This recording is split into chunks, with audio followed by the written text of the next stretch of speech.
अब दूरदृष्टि दोष क्या है, एक बार पुनः टॉपिक को रिपीट कर दिया जाए। क्या पढ़ने वाले हम लोग? दूरदृष्टि दोष।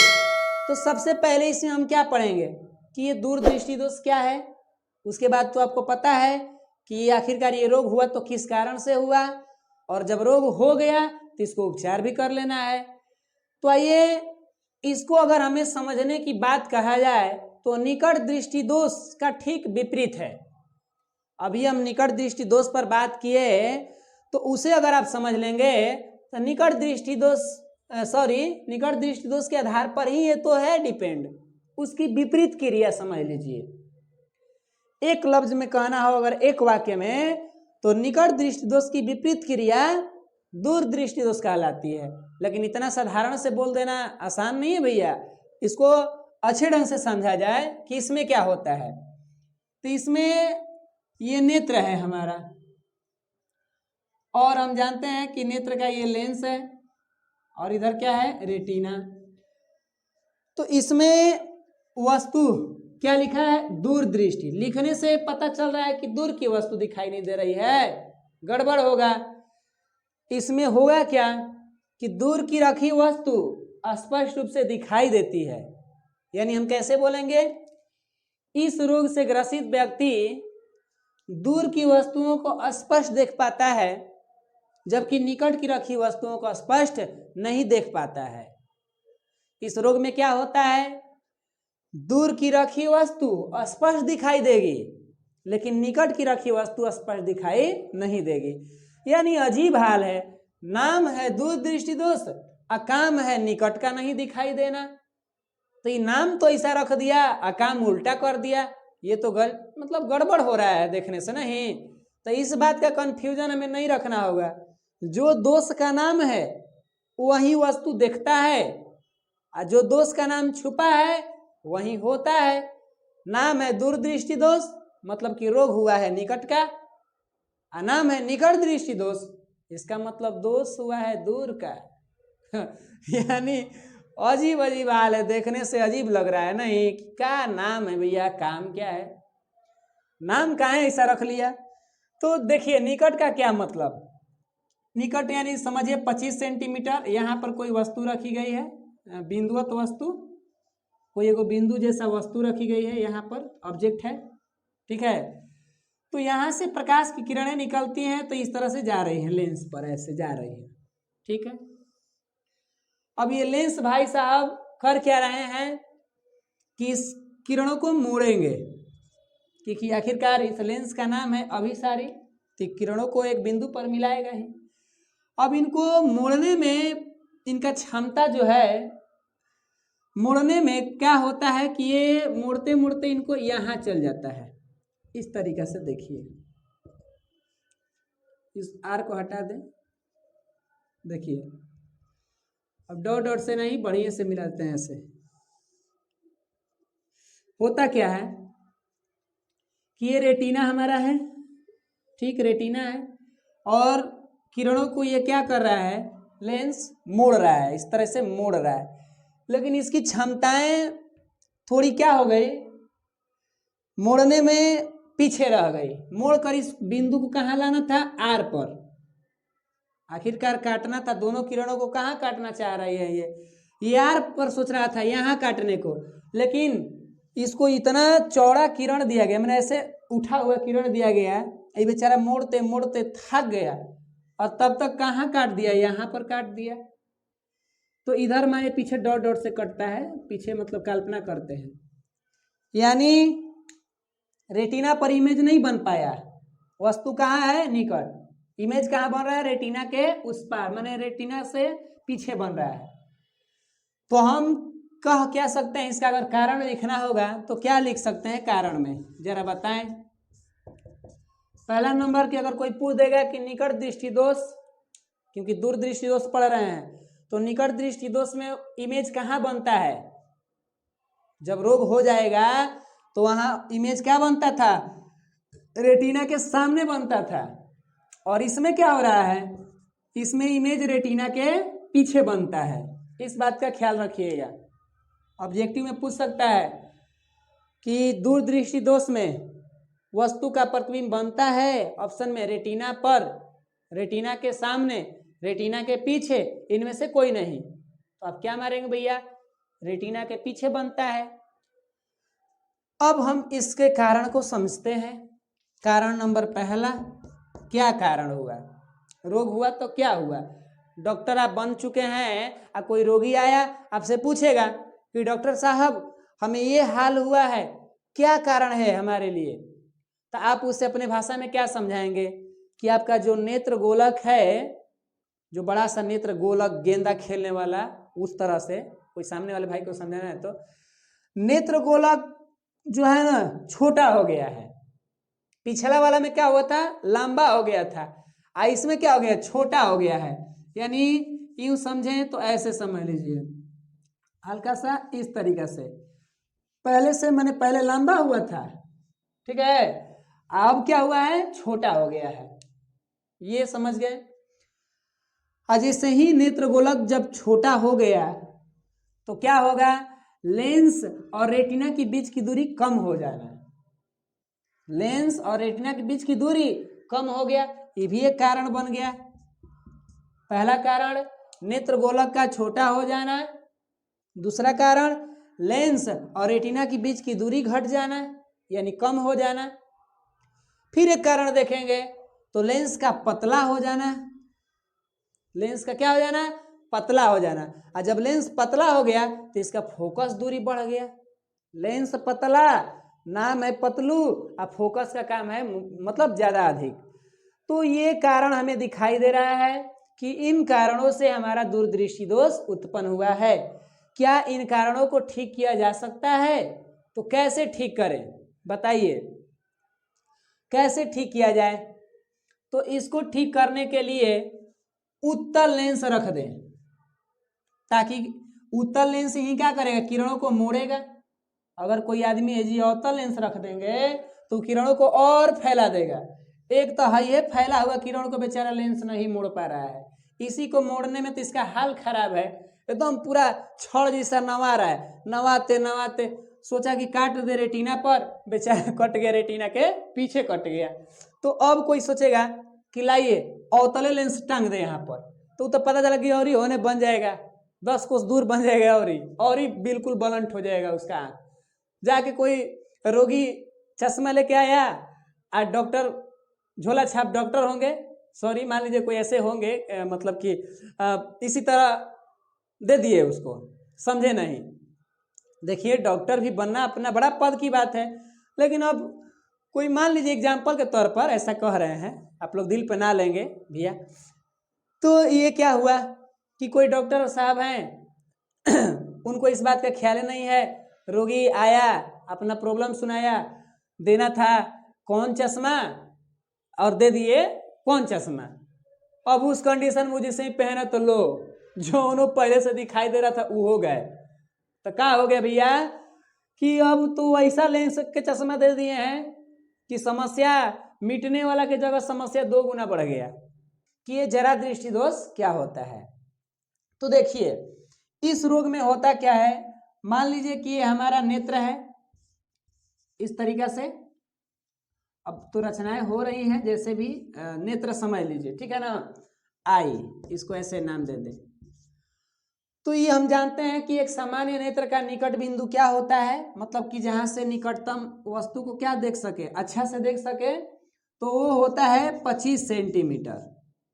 सपोज कि ये वस्तु का निकट बिंदु है और इसी वस्तु का दूर बिंदु कहाँ होता है, तो दूर बिंदु अनंत होता है। ठीक, अब जरा दृष्टि दोष में क्या होता है कि इसमें व्यक्ति को न तो निकट की वस्तु या न ही दूर की वस्तु स्पष्ट रूप से देख पाती है। मतलब क्या देख पाती है, मतलब क्या कह रहे हैं, एक बार और समझिए। जरा दृष्टि दोष में क्या होता है कि किसी व्यक्ति को अगर ये रोग हो जाए तो उसमें क्या होगा कि उसके निकट की भी वस्तु या अनंत की भी यानी दूर की भी वस्तु स्पष्ट रूप से दिखाई नहीं देती है। बात को समझ पा रहे हैं? तो इसमें हमें लिखना होगा, तो हम कैसे लिखेंगे, इस रोग से ग्रसित व्यक्ति निकट की वस्तु या दूर की वस्तु को स्पष्ट रूप से नहीं देख पाता है।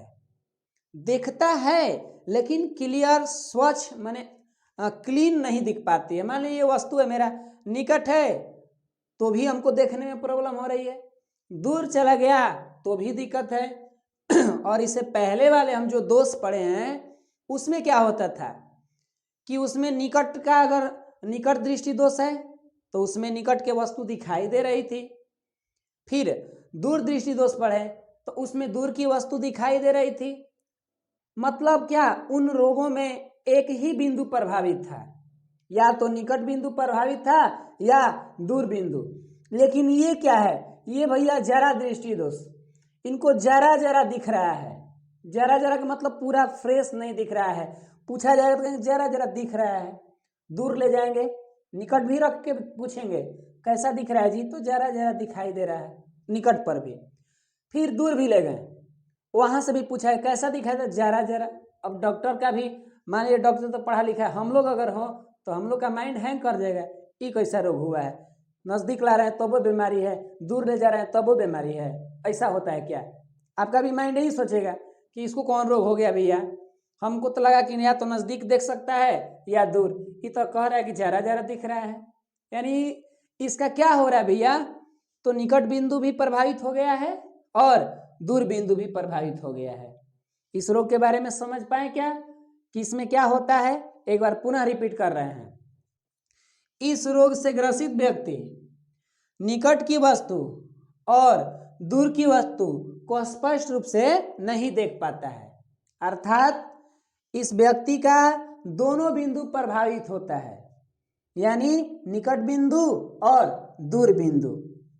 बात क्लियर हो चुका है। अब आपका इच्छा जगेगा, मन में प्रश्न उठेगा कि रोग तो बड़ा भयंकर है, तकलीफ दोनों तरफ से दे रहा है। यानी कि चाकू तरबूज पे गिरेगा तो भी कटेगा और तरबूज चाकू पर गिरेगा तो भी कटेगा, यानी कटना तो दोनों तरफ से। इसी तरह समस्या दोनों तरफ से इसका है, निकट का भी प्रॉब्लम, दूर का भी प्रॉब्लम है। भाई साहब ऐसा रोग ना हो किसी को, ना तो घबरा जाएगा उसका सिस्टम, नहीं तंग आ जाएगा, क्या भगवान दोनों मेरा कहानी बोल कर दिए।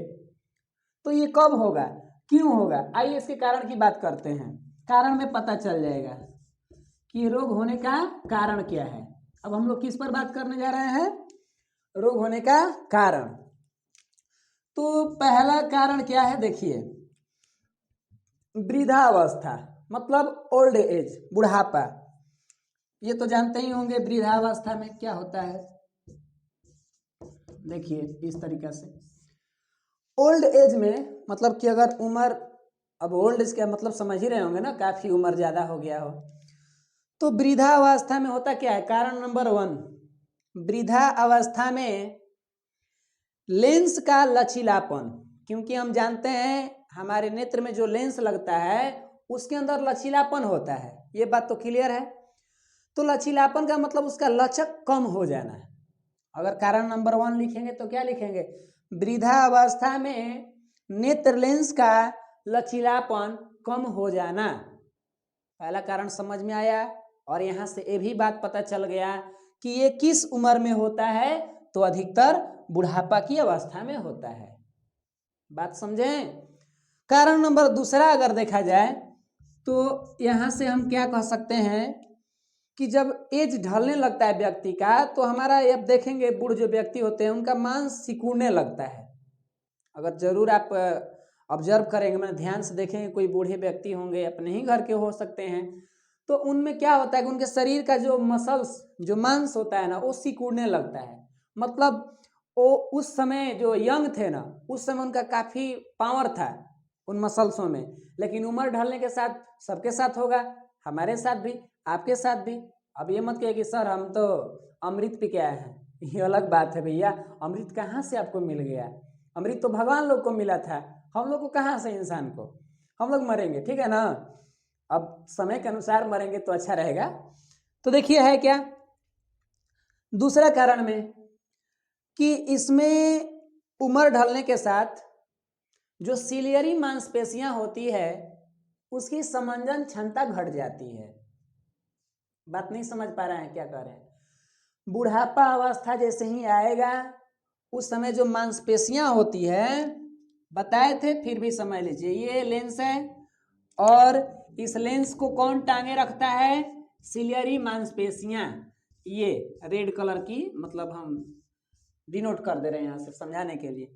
तो ये सिलियरी मांसपेशियां जब उम्र ढलेगा ना तो इनमें उतना अब पावर नहीं रह जाएगा जितना कि एक यंग व्यक्ति के पास है। तो अब ये पावर नहीं रह जाएगा तो लेंस पर उतना जोर नहीं डाल पाएंगे, और जोर नहीं डाल पाएंगे तो ये संवेदन क्षमता क्या हो जाएगी? घट जाएगी। तो ये भी अपना क्या बन चुका है? एक कारण बन गया। तो कुल मिलाकर अब बातें समझ में आया है कि जरा दृष्टि दोष होने का मुख्य कारण है वृद्धा अवस्था में लेंस का लचीलापन कम हो जाना और सिलियरी मांसपेशियां की क्षमता घट जाना। तो इस तरीका से हमारा ये क्या हुआ? कारण समझ में आया होगा, हम उम्मीद करते हैं। अगर कारण नहीं समझ में आ रहा भैया तो आप डिस्क्रिप्शन में कमेंट कीजिए, कमेंट बॉक्स में लिख दीजिए। तो अब क्या है, इस रोग को ठीक कैसे किया जाए? कि वैसे ही व्यक्ति को छोड़ दें तड़पते हुए, कहीं भी जाएगा तो उसको तकलीफ झेलना पड़ जाएगा। तो आइए इसको ठीक करें। आखिरकार हम लोग डॉक्टर का पद ग्रहण कर रहे थे ना, पढ़ाई में क्या बोले थे कि आप डॉक्टर हैं और कोई रोगी आपके पास आएगा तो भाई डॉक्टर का पद ग्रहण किए हैं तो आपका तो कर्तव्य बनता है कि रोगी का रोग ठीक किया जाए। तो आइए हम लोग ठीक करते हैं मिलजुल कर, दोनों आदमी। मिटाने वाला सिस्टम चलिए ना, ठीक करने वाला के लिए क्या लिख देते हैं? यहीं पर लिख दें उपचार, इसके नीचे लिख देते हैं उपचार, आप समझ जाएंगे। उपचार का मतलब क्या? निवारण भी इसे कहीं हम बोल सकते हैं, निवारण मैंने ठीक करना, ठीक है ना। अब नीचे लिखे हुए हैं तो टेंशन ना लें, दिखेगा हमें उम्मीद है, और नहीं दिखेगा तो सुन लीजिए। उपचार का मतलब क्या? अब तो जरूर आपके माइंड में आता होगा कि इसको हम कौन सा चश्मा दें कि इसका निकट बिंदु भी ठीक हो जाए और दूर बिंदु भी ठीक हो जाए। तो इसमें हम एक ही कहेंगे कि इस व्यक्ति को दोनों लेंस का चश्मा चाहिए। पीछे हम लोग क्या पढ़े हैं? निकट दृष्टि दोष और दूर दृष्टि दोष। तो निकट जब हम पढ़े तो वहां पर उसको चश्मा दिए ना जी, वहां अवतल लेंस का चश्मा दे दिए। और दूर दृष्टि दोष पढ़े थे तो वहां उत्तल लेंस का चश्मा दे दिए। यहाँ पर क्या हुआ है? यहाँ तो दोनों समस्या है। तो वैज्ञानिकों ने क्या दिमाग लगाया कि दोनों लेंसों को एक ही में चश्मा के अंदर फिट कर दिया इस तरीका से। मतलब अब तो कैसे चश्मा बनाया जाए? सपोज इस तरह का चश्मा हम बना रहे हैं। अब बूढ़ा जमाना का है तो क्या करिएगा? अब बूढ़े जमाने का भी है, सपोज ये गांधी जी के नहीं, ऐसा नहीं। तो इसमें क्या है ना कि इसके नीचे ये है, इसमें क्या कर दिया कि दो टाइप से ऐसे बना दिया इस तरीका से, ठीक है ना। इसमें क्या कर दिया, एक इधर वाले का कुछ अलग रचना कर दिया ये वाला, और ऊपर जो बच रहा है इसकी रचना अलग, यानी दो लेंस लगा दिया। इन दोनों में क्या हुआ, नीचे वाला का नाम रख दिया क्या? उत्तल लेंस। नीचे वाले को क्या नाम दे दें हम लोग? उत्तल लेंस। समझ रहे हैं? ये उत्तल लेंस है, ठीक। और ये जो ऊपर वाला बच रहा है उसका क्या नाम रख दिया? तो आप क्या कहेंगे बताइए? आप कहेंगे ये तो सर अवतल लेंस है। बिल्कुल आप सही बोल रहे हैं। देखिए इस चश्मा में कैसे इसका डिजाइन किया गया, नीचे लगा दिया उत्तल लेंस और ऊपर में क्या लगा दिया? अवतल लेंस। अब इस व्यक्ति को रोग से छुटकारा पाना ही था और दोनों बिंदु प्रभावित था, तो इसको दे दिया गया लो दोनों चश्मा। मतलब कि दो चश्मा कैसे पहनेगा? दिमाग क्या लगाया गया कि एक ही चश्मा के अंदर दोनों लेंस डाल दे। अब ना तो क्या करता, दो चश्मा पहनता। फिल्मों में देखे होंगे इसे लगाया होता है, ऊपर है वो, इसमें जरूरत पड़ेगा तो इसको हटा के दूर का देखना होगा तो दूसरा चश्मा, और नजदीक का देखना होगा तो दूसरा चश्मा। इस तरह से तो भैया उसका दिमाग ही खराब हो जाएगा। तो वैज्ञानिकों ने क्या दिमाग लगाया कि लो एक ही चश्मा के अंदर दो लेंस। अब क्या होता है, इस तरह के चश्मा को क्या कहते हैं? इसका नाम दिया जाता है द्विफोक्सी लेंस। द्विफोक्सी मतलब क्या? इसके अंदर द्विफोक्सी में क्या होगा, एक ही चश्मा में दो लेंस होंगे, यानी इसको क्या लिखते हैं अंग्रेजी में, बाईफोकल की शायद लिखते होंगे, हाँ बाईफोकल करके, बाईफोकल हिंदी में भी ऐसे लिखा रहता है, हम देखे हैं कहीं बुक में भी दिखा लेगा, ऐसे लिखा रहता है बाईफोकल, ऐसे लिखा रहता है बाईफोकल लेंस। तो आप उपचार में क्या लिख सकते हैं, उपचार में लिखना होगा तो इस रोग को, मतलब क्या, इस रोग को ठीक करने के लिए ऐसे हो, ठीक है, इस रोग से ग्रसित व्यक्ति को बाईफोकल लेंस के चश्मे का प्रयोग करना चाहिए, जिससे उसका दोनों बिंदु क्या हो जाए, अच्छा हो जाए और रेटिना पर प्रतिबिंब स्पष्ट बन जाए, मतलब रेटिना पर प्रतिबिंब जाके बन जाए इस तरीका से। तो उपचार समझ में आया। किसी व्यक्ति को जरा दृष्टि दोष हुआ है तो उसको कैसा चश्मा दिया जाएगा, बाईफोकल लेंस। बाईफोकल का मतलब बाई माने दो, उसमें दो गो फोकस वाला लेंस रहेगा, एगो क्या रहेगा ऊपर में अवतल लेंस और नीचे में उत्तल लेंस। अब ये व्यक्ति देखता कैसे है, जब इस चश्मा को पहनेगा तो कैसे देखेगा, कुछ पल के लिए मान लीजिए कि हम ही वो व्यक्ति हैं, मतलब भगवान ना करे ऐसा, मानने की बात हो रही है, और साइंस में तो गधों को भी बाप मानते हैं, ये तो पढ़ाई है हमारा, है ना। तो हम इस चश्मा को पहने हैं और इसके नीचे वाले, अब कैसे हम बताएं भैया, समझ लीजिएगा, इसके आधार पर समझ सकते हैं, नीचे हमारा कुछ अलग है ना, तो हमको क्या करना है, जब दूर का देखना होगा, दूर की वस्तु को, तो ऊपर वाले लेंस में ताकेंगे, ऐसे आंख ऊपर करके, हाँ, और नजदीक का देखना, पढ़ना होगा तो इस नीचे वाले लेंस में ताकेंगे। तो इस चश्मा को अगर कोई पहन लेगा व्यक्ति जो रोगी है, तो निकट के पढ़ने के लिए नीचे वाले लेंस में देखेगा, और दूर की वस्तु को देखना होगा तो ऊपर वाले लेंस में देखेगा। क्या कमाल का टेक्निक बना दिया वैज्ञानिक, उन्हें लाख लाख हमें शुक्रियाएं कहनी चाहिए, नहीं जी। अगर वो लोग नहीं रहते तो आदमी समझ रहे हैं ना, पागल हो जाते हैं, क्योंकि अब उनका रोग ठीक ही नहीं होता तो पता ना क्या क्या करना पड़ जाता है। तो इस तरीका से हमारा ये जरा दृष्टि दोष क्या हो चुका है, समाप्त हुआ। हम उम्मीद करते हैं कि आपको ये समझ में आया होगा, ये रोग, कारण और उपचार। अगर आपको कहीं भी दिक्कत है तो आप कमेंट कीजिए, लेकिन आप वीडियो को थोड़ा बहुत लाइक सब्सक्राइब भी करते रहिएगा, तभी ना आगे चल के नया भी वीडियो यहाँ से जाएगा तब को खबर मिल जाएगा। और एकदम मस्त इत्मीनान से पढ़ाई कीजिए, फेयर एकदम बनाइए, ताकि बाद में हमारा माइंड भूल भी जाता है चीज़ों को ना, तो इसीलिए ये ना कि केवल आप देखिए सुनिए और छोड़ दीजिए, नहीं, उससे लिखेंगे नहीं तब तक हमारा उतना याद नहीं रह पाता है चीज़ें, बाद में हम भूल जाते हैं। तो बस आज के लिए इतना ही रहेगा, मिलते हैं आपसे अगले वीडियो में, तब तक के लिए आप मस्त रहिए, स्वस्थ रहिए और खुश तो जरूर रहिए। जय हिंद, जय भारत।